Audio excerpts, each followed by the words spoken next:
ముక్కంటి ఆలయంలోని హుండీలో నగదును చోరీ చేసిన ఓ భక్తుడిని సిబ్బంది పట్టుకున్నారు. శ్రీకాళహస్తీశ్వర ఆలయంలో 10 రోజుల నుంచి విపరీతమైన భక్తుల రద్దీ నెలకొంది. హుండీలో నగదు నిండిపోయింది. ఈ నేపథ్యంలో రాజమండ్రిలోని తాడితోట వైఎస్ఆర్ కాలనీకి చెందిన సత్తి వెంకట లక్ష్మణ్ ముక్కంటి ఆలయానికి వచ్చాడు.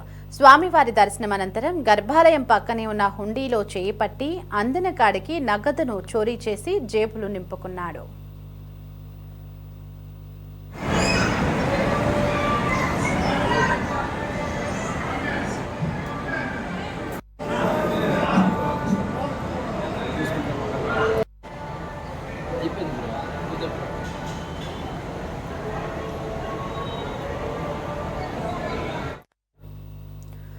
భక్తుడు కొంత సమయం హుండీ వద్దే ఉండడంతో ఆలయ సిబ్బంది అనుమానంతో తనిఖీ చేశారు. హుండీలోని నగదు చోరీ చేసినట్లు తేలడంతో ఎస్పీఎఫ్ బృందానికి అప్పగించారు. ఆ తర్వాత శ్రీకాళహస్తి 1 టౌన్ పోలీస్ స్టేషన్ కి తరలించారు.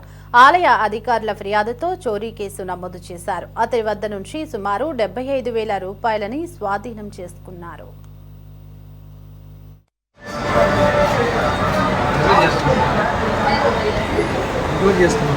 Okay sir